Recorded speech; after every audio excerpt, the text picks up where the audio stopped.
Welcome to Late Night with Savages on CITR, Co-op Radio, CJSF, and Red.TV.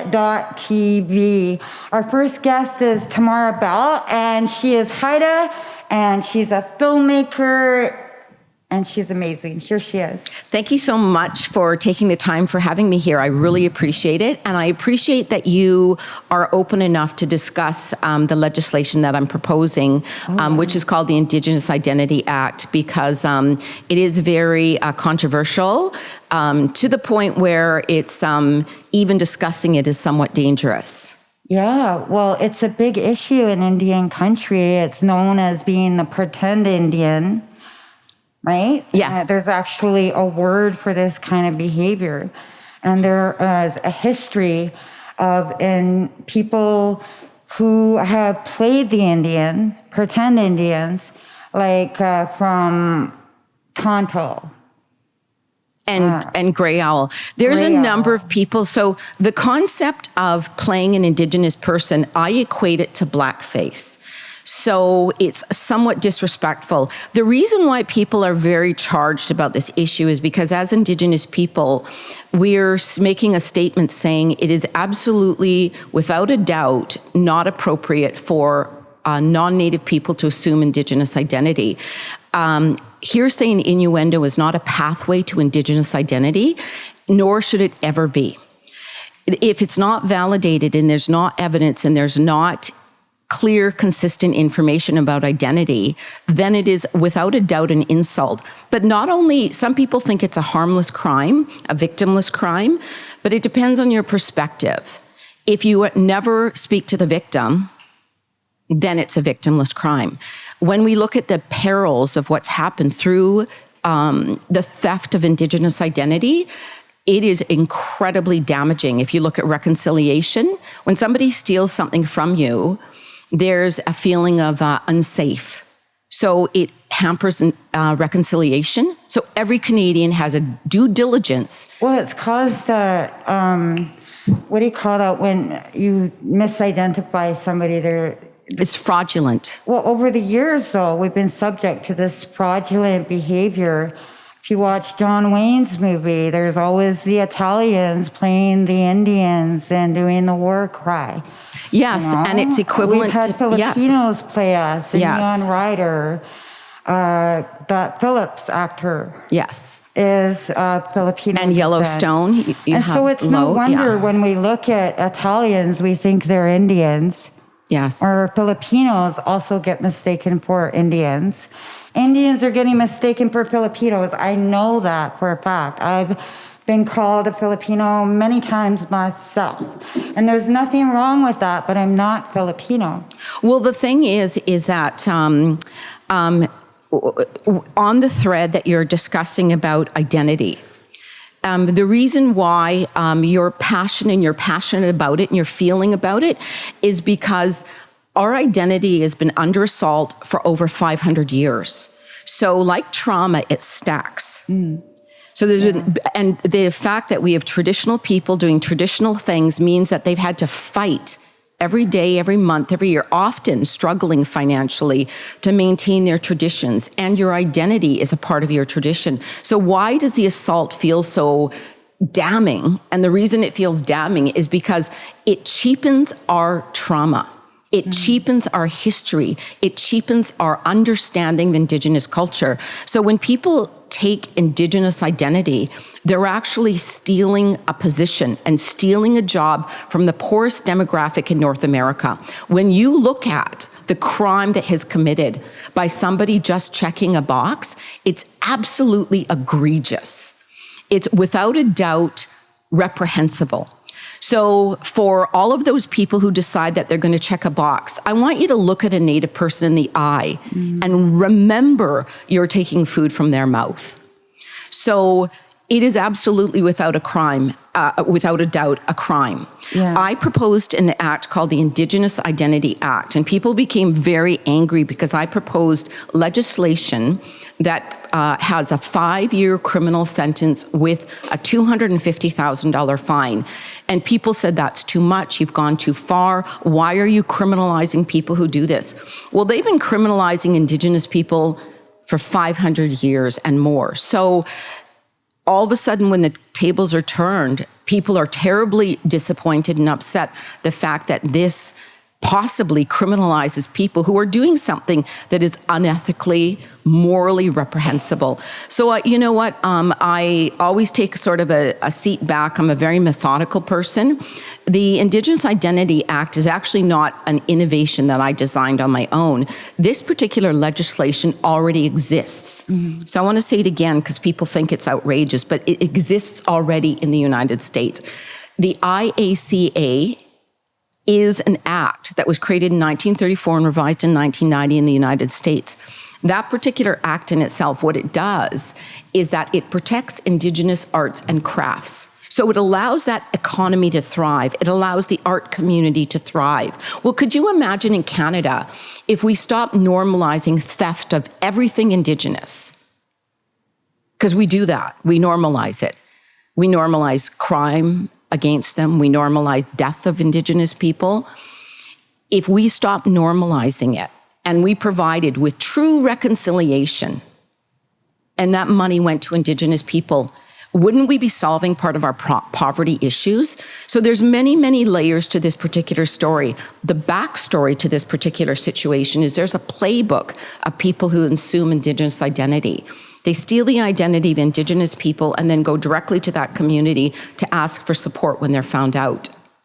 Can you imagine me stealing a bunch of stuff from somebody's house and then going to that house and saying, hey, by the way, I stole some of your most valuable, precious things in the entire world, your heirlooms, things that have been in your family for thousands of years, and now I need you to defend me. That's called white privilege. Yeah. And misrepresentation on many levels, because not only are they misrepresenting themselves as Indigenous people, but they're misrepresenting the culture that they are putting out into the universe. Yes, and so when they misrepresent our culture, they're doing what happened to Pocahontas. Mm-hmm. So, you know, I did a really fascinating interview a while ago with an Inuit curator. Yeah. And so she had a number of soapstone pieces, and I said to her, what's your interpretation of this piece? And she said, I can only see it through a colonial lens because I'm a colonizer. So I don't have the right, and I need to say this again because people have a hard time wrapping around this mind around their thought. I do not have the right to interpret that sculpture because I don't know the intent, because I'm not Indigenous. So when people assume Indigenous culture, they don't have the right or intent or knowledge. And so they're propagating myths, stereotypes, and ideologies that, again, is damaging to Indigenous people. So I think that I find this issue a very serious issue.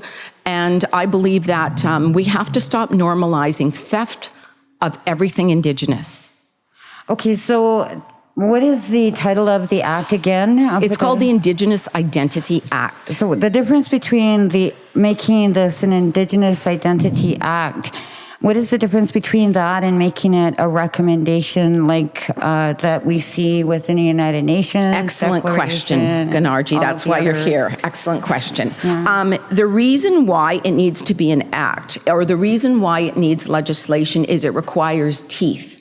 This has not been going on. People think, oh, it's not that bad of a crime. It's not that bad of a crime if you've never been in the shoes of Indigenous people. Just like the N-word is completely off limits, we are doing something really interesting. We're exercising cultural boundaries. Yeah. So when you look at boundaries, say, for example, I'm in a relationship, I'm being abused, the person's a terrible abuser, they steal all my stuff, things are terrible. And then when I put a boundary out there, that person suddenly, first they're angry and then they respect you. Mm-hmm. So what we're doing socially on a bigger platform is we're saying, we want this because we need you to respect us, because we come to the table and you're not respecting my conversation with you. So if you don't respect me, then you'll take whatever I have. Because in the eyes of history, of the colonial history of North America, the colonial system has done everything to demean Indigenous people in the most profound way. And we are smart. Mm-hmm. We're aware of what's going on. We all discuss it in social situations. So this is yet another issue that Indigenous people are really behind this, because I get messages all the time from people saying, I'm 100% behind this. And the way it's discussed, I 100% agree. So the reason it needs teeth is because the theft will not stop. We are not respected by the colonizer. It's something I'm abundantly aware of. So if we're not respected, all of these boundaries that we push forward, like Black Lives Matter, means that we're creating what's called the social respect. We're toppling and changing the social dynamics so that we then have more bargaining power. And people who are, say, colonizers have to give us a second look and go, hold on a minute here. I never thought of that. Well, you know what? Now you heard it, you can't unhear it. That's right. And so we've seen at many levels Aboriginal programs being misappropriated. You can go to any school in the Lower Mainland and find an Aboriginal program which embodies a room with Native artwork on the wall, and that is the extent of Aboriginal programs in school. Don't get me started on education. If I go there, we won't come back. They don't even have the capacity to keep employ Indigenous program coordinators or any support workers within those programs. And then we have people who have been called on their lack of Indianness, or within the literary world, people like Kinsella. I'm going to make a statement about what I think about the education system. Okay. I have political advice on everything. So my statement on the political system inside the educational faculties that exist in Canada are disgusting. The reason being is that Indigenous children are visual learners. There was a number of reports written in the 1970s that looked at Indigenous learning styles, and they found out that Indigenous children not only supersede their white counterparts, but excel in dramatic ways with visual learning. When you look at our education system, they wonder why our education system is failing. It's failing because it's set up for Indigenous children to fail, and Black children, because Black children and Indigenous children metrically do very well with visual learning. So this is out of their wheelhouse, and then it's out of their wheelhouse of learning. And so I've already posed this to many different people in the education system, and because they don't care, because not caring about Indigenous people has been normalized. And I think I have to explain normalized because people don't understand what that means. Sometimes they think, oh, well, I sort of think that it's become a normal thing. No, I'll tell you what I mean normalized, is that if I have a puppy and I slap it across the face, I'd have 10,000 people at that doorstep knocking it down. But yet we can look at an Indigenous person hanging from a noose or a Black person hanging from a noose and feel nothing. Why is that? Yeah. Why are we normalizing the suffering? Violence against Indigenous women and boys. Yes, now. We've normalized. So we can look at the murdered and missing women. We can look at all of that, and it's become normalized. Well, the antidote to that is compassion. Well, why aren't we infusing compassion in the system where we actually look at it and go, you know what? It wasn't that long ago that they were hanging in Vancouver chiefs. How come we can't employ normal human rights levels of compassion towards what has happened? When we begin to look at things with a new lens, it would be so dynamically amazing if people were to look at Native people in the eye and appreciate who they are. I believe the antidote to Canada's racist system is for every Canadian to begin to understand when they look at the eyes of an Indigenous person, they do it with compassion and love. Now, can you imagine if we transform the society here instead of criticizing China for their human rights issues? We have active genocide in Canada as we speak today, and we have good Canadians doing absolutely nothing to advance the human rights issues in Canada. So it's nice to point fingers at China or whoever you want to point it at, but I think you need to look in your backyard and wake up because something's not right in the house. I like the idea of this new act. I think it's very important because in the past we have seen others playing Indian in the actors in the entertainment world and the music industry. And now we have groups of storytellers like yourself, who are writing screenplays and doing television shows like First Talk and Creative Native. So space is even more valuable than before, and we're just taking care of business at a different level now and making sure that, that people's cultural identity are in check. Mm-hmm. That they are who they are, and we quit pretending. Indigenous people like me who have been adopted, we know what it's like to pretend to be white all our lives. It's very exhausting, so just give it up, okay? Well, I want to make a statement about you being adopted. We have a due diligence in our Indigenous community to wrap our arms around people who have been in foster care or been adopted. Mm-hmm. The idea, and I want to add another footnote to that, the idea that you have to know your culture, you don't have to know your culture. You just have to be Indigenous. We put a tremendous amount of pressure on our Indigenous people to have to check every box. We have to know a song. We have to know this. No, you don't. Yeah. No other culture does this. No other culture says you have to know, if you're from Asia, you must know an Asian traditional song. If you're from here. So this is an undue necessary pressure and prerequisite for us as Indigenous people. The thing I love about Black Lives Matter is that I don't require anybody's consent to be here. Mm-hmm. As Indigenous people, you can just be you and Indigenous, and that is good enough. Yeah. Nobody's consent is required. The consent is that this whole imaginary bar of all of that, there are certain aspects. There are people who are 100% focused on our songs and our traditions, and I think there are true heroes. And well, it might not be important to know your culture. You should know who your mom and dad are. Yes, you should know who your lineage is. So you don't end up marrying your cousin. Yeah. Your second cousin, okay? Yeah. Let's just be clear about that.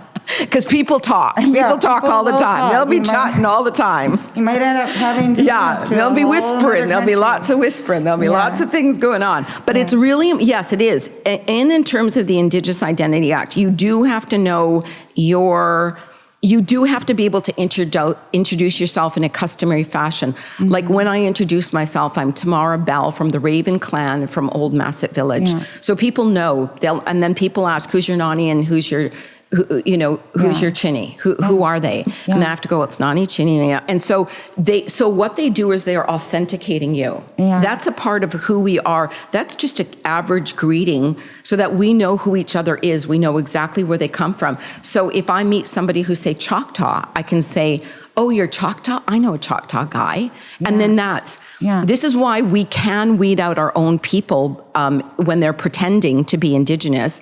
But the problem is that in order to weed them out, we have to be able to call them out. And there's I want to make a comment here about calling people out is that I'm an Indigenous woman. Mm-hmm. And I've called people out on this kind of stuff before. Yeah. And it's interesting because people were very upset when that happened. Mm-hmm. Because it's the first time. Yeah. Just like Malcolm X, 50% of the people in the Black community didn't agree with what he was doing because it was changing the norms, the social norms. Making things a little awkward. We're Ravens. We got to mess things up a lot, right? I'm Raven clan. We have to turn over a few apple carts to make things right. We stole the sun from the sky and, that wasn't a good gesture, but we gave it to the earth, right? But still. Raven clan, we have to kick a few apple boxes around just for fun. Yeah, just to get a reaction and switch things up a bit. Well, it's like, hey, I've been noticing this. Mm-hmm. Notice you're not really Native and you're pretending to be, and you don't know anything. And it's like really important that we talk about who is your family? Mm-hmm. Yeah. That's when it becomes awkward for those who have been fostered out and adopted. They're not comfortable in their skin because they don't know when their mom was born, when their mom died. They don't really know who their dad is, but who does on the reserve. And then you have the issue with the grandma and the grandpa. and you don't have access to that information. I'm here telling everybody who's been adopted and fostered out is that we as a community must wrap our arms around people who have been fostered and adopted. This is our responsibility. That's why I'm here supporting you. I wanted to do the interview with you because I want to support you, because I know that, and you don't have to know that. You know, this is why I mean that as compassion, as Indigenous people, our compassion level is 10. You know, that's why we never had homelessness. That's why we never had children lost. That's why we never had, you know, poverty. We didn't have those issues in our community because we were a deeply compassionate people. So, and I believe that it's my responsibility as an individual, and this is what I always say when people tell me, welcome to the tribe, and I'm behind you. Yeah, I'm behind you 100%. And thank goodness for your work in the film industry for over the last 20 years. You started off with Creative Native. Because really people do old. people do need ways to get comfortable old. in their skin. Who's that old lady on TV? Yeah, you know what? You kind of have to learn how to be Indian. Yeah. Well, you know, I think there's a really interesting prophecy that took place, and the prophecy is one of the most compelling prophecies is that our generation will march backwards and pick up the pieces that we left behind. The other thing about traditions that people, there's a tremendous amount of sorrow around our cultural loss. But that we do have a generation going backwards and recollecting those tools. And we're doing it with the help of each other. So, and we do have traditional people who are kick-ass, man. They're like professors. I was a sun dancer, and I'm part of the Native American Church, and so those people rock, right? They are living that. You know, the fact that they do that is a freaking act of defiance, which I love. You know, I'm like, more power to you, man. I'll be there. Although I don't like the starving part in the Sundance. It's good. You got to do it, right? Yeah, that's the work, right? Yeah, I know. That's it's the work. It's like, why am I being tortured like this? But anyways, and there you help go through again, it. how we have all assimilated, not just we have not all been colonialized. We've all been colonialized, but we've also assimilated with other customs, like the Crees are doing a bath in the morning and brushing themselves down with cedar, and then we got West Coast people doing sweats and sun dances and doing powwow dances and grand entries. Assimilation is a very charged word. It's a very charged word because we've had forced assimilation. But I want to tell a really interesting story about assimilation is that prior to the assault of colonization, we were very open and receptive to other cultures. I know on the Squamish Reserve, they have a whole bunch of Hawaiians there. And the Hawaiian community is still very tied to the Hawaiian community, which is amazing.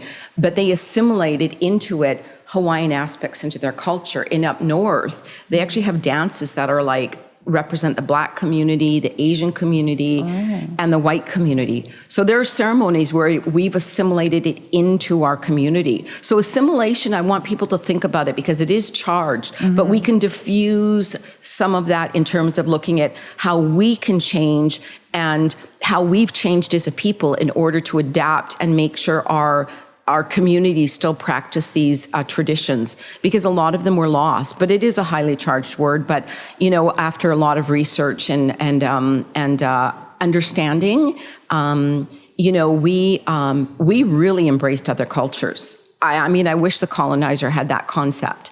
Where they embraced rather than kill people who are not the same. We loved people who were different, and we brought them into our communities. We harbored during the there was a period, you know, where slavery was just toxic in the Americas, and a lot of our Indigenous communities would harbor runaway slaves and protect them, and they became integrated into the community. So we assimilated, and we have a different relationship with the Black community, almost like a brotherhood, because they did participate with us, and they were adapted into our cultures. Okay, we've covered so many bases. I can just go today. crazy. If you talk about any subject, I'll go bananas. I'll be like, what do you want to talk about? Yeah, we can talk about anything all day long. How does Native Creative differ from First Talk? both are completely different. So I actually develop a lot of different programming, and but First Talk is a wellness show, and I really believe in wellness. And so First Talk addresses a lot of the social, political, and economic issues of Indigenous people. So we have called a talking stick, and we all talk and throw ideas around. And just the intro made me feel really old. I've been doing this for a long time. But I've always been interested in the arts. My background is fine art. And so I studied fine art. I went to all these different schools. And then I went to cinema school. And then I studied cinema. So the two seem to overlap a lot. But I've always been very political as well, because I remember when I was young, I'd be at Toronto being arrested with my signs. Yeah. And I've always been super political. So that feeds into all of them, and it feeds into all of the narratives. But First Talk is a wellness show, and really what it does is it poses interesting conversations that's important to Indigenous communities. It also has a lot of wellness, because I believe, wellness is the number one trend in the world, but it's critically important for us to lean into wellness, because when our community already has been fierce, and it's getting fiercer. And the more we lean into wellness, we're a community that when it wakes up fully, we're gonna just be kings, because we're so dynamic and diverse, and we've got so much knowledge, different knowledge though. We have academic knowledge, but we also have our Indigenous knowledge. And that Indigenous knowledge is absolutely, without a doubt, critically important at this moment in our time, not only just in Canada, but I mean globally. If you look at environmental issues now, we're in a crisis beyond belief. And Albert Einstein had something really interesting to say. He said, you cannot have the solution from the same mind that bore the problem. So Indigenous people are bringing to the table a completely different set of worldviews and a different way of looking at the environment. We interviewed a number of healers, and their solutions to environmental crisis is 100% the opposite of what everybody else is saying. The problem is that Canadians and the rest of the world have yet to hear, it's not that they're speaking, yet to hear what Indigenous people have to say about the environment.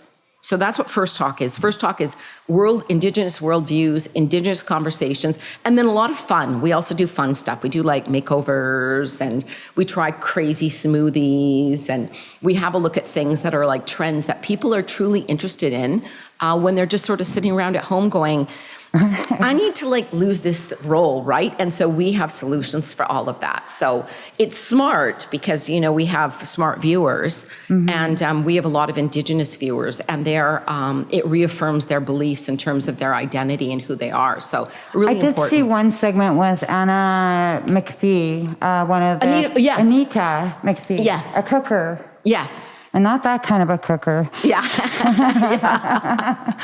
Yeah, no, she's awesome. Anita is a powerhouse. We like to have women on our show that are powerhouses, and we like to have strong, poignant views, because our narrative is equally as important as every other narrative in Canada. And you'll find a lot of the talk shows in Canada do not have any Indigenous hosts. No. They talk about diversity, but again, it's that blind eye to ignoring Indigenous people. Yeah, come to think of it, First Talk has The View kind of a feel for it. And one of the things I always noted while watching The View for over the 20 or 30 years is that they had everybody at the table but an Indigenous or a First Nations woman, a Native American, as they say in the United States. They had your Black, your Afro-American, your Black, person of Spanish descent, Caucasians, up the yin-yang, you name it. But never, ever have I ever seen an Indigenous woman sitting at the table on The View or any other talk shows in the United States. Or in Canada. Yeah. First Talk is the first Indigenous talk show globally. There's a tremendous complicity in the ignorance and the blindness of North Americans to acknowledge Indigenous people. They did an interesting study, and I just talked to Jacqueline, one of the ladies who does a lot of study on pretendians, and they actually did a study where they found white people liked Native people pretending to be Native more than they liked real Native people. So we have to unpack that. Yeah. And then we also have to unpack why is it okay, tolerable, or acceptable to completely ignore the founding members of this country, the founding people of this entire continent. And so that falls on the producers. And then we have a whole wave and generations of Indigenous youth who won't proclaim their Aboriginal identity for fear of being pigeonholed. I mean, I don't know how we're going to sort that mess out. It's going to take a while. Well, there's a lot of perks to, there's a lot of damage. Like, I'm a very weird case in that I'm like, I call myself a secret agent. Okay. Because when people meet me, they don't know I'm Native. They're like, what are you? Are you like Italian? Are you like German? Are you Spanish? Are you Mexican? And I'm Spanish. I like, say keep Spanish. going. And then I go, no, I'm Indigenous. And they're like, no. And I can watch their face transform from receptive to disgust. Oh. And people ask if it's like, is it new? Because I'm like real time close up to them, watching them. So it's not like with my sisters who are all, dark and much more Native looking. They all make that face way far away, but I'm like the secret agent who catches it right on. Yeah. And when people do that, or when I experience it, I get to confront them immediately in real time, which I got to tell you is a lot of fun. Yeah. And because I don't let it go. No. Because why should I? No. So I'm like, You're all calling right. it. Yeah, let's bring it on. Bring it on. Yeah. And I think it's fascinating watching people transform before your eyes. And sometimes people are not even meaning to be racist. No. Sometimes it's in the blood. It's a part of the cultural paradigm.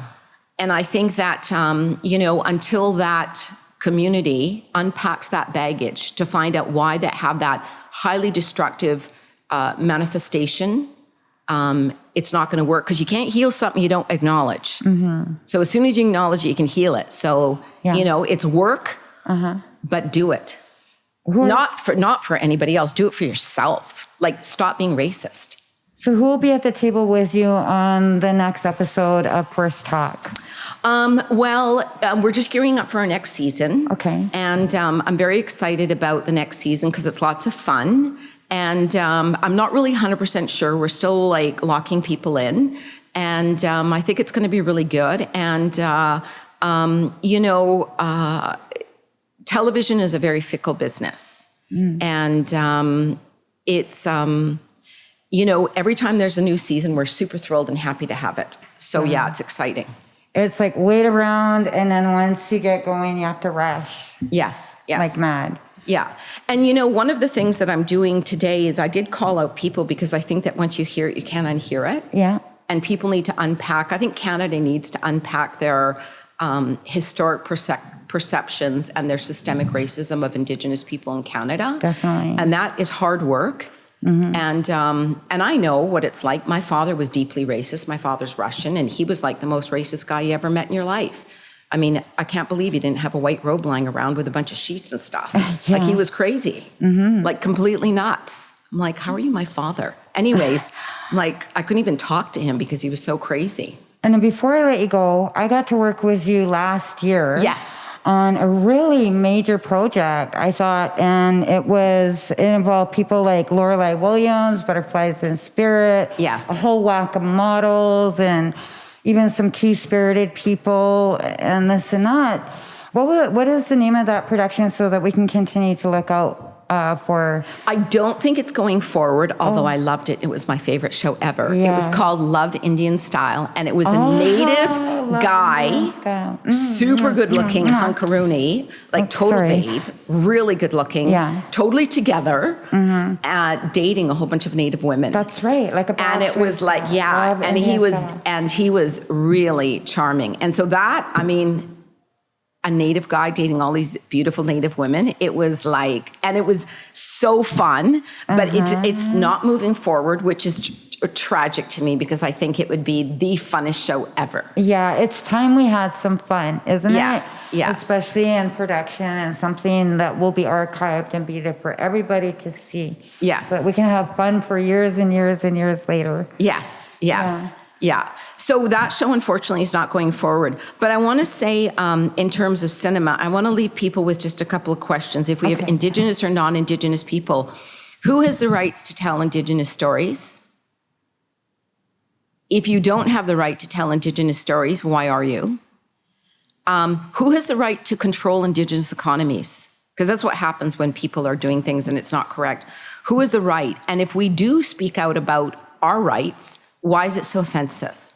Why do we get punished? Because the trickster has been canceled. Well, yes, it was canceled, but the rights still remain with the company. But people, we live in a very avarice society, and cinema eats its young. I mean, that's television cinema is like a very difficult industry. But I think when you look at like our stories as a young person out there, we have the right. And in terms of identity, I want to say, you made a comment earlier, and I just want to wind up with that one comment, is that a lot of people are not proclaiming their Indigenous identity because it's a detriment. But I want to also say that it's a detriment to me when I'm standing face to face with somebody who has a lot of perceptions about Indigenous people. But I also want to say that when you claim it and you can fight through that, it empowers you. Because I mean, I could pass as anything, but I always self-declare, yes, I'm Indigenous. Everybody knows the second they meet me because I proclaim it right away because I'm very proud to be Native. And that feeds into my identity, myself, my self-esteem, my pride. And it also makes me very autonomous because when people come at me with their ideas, because I'm so strong in it now, I can just go, I can block it and go, that's your problem. I have a full-time job. I don't have time to teach you everything. So, look it up. And it gives you a great deal of strength by standing in that. So I encourage young people to stand in that. Gaila Castle. You've been listening to Tamara Bell on Late Night with Savages. She is the host and producer of First Talk, founder of Cedar Root Gallery, an amazing lady. We'll be hearing more from her throughout the year on Late Night with Savages.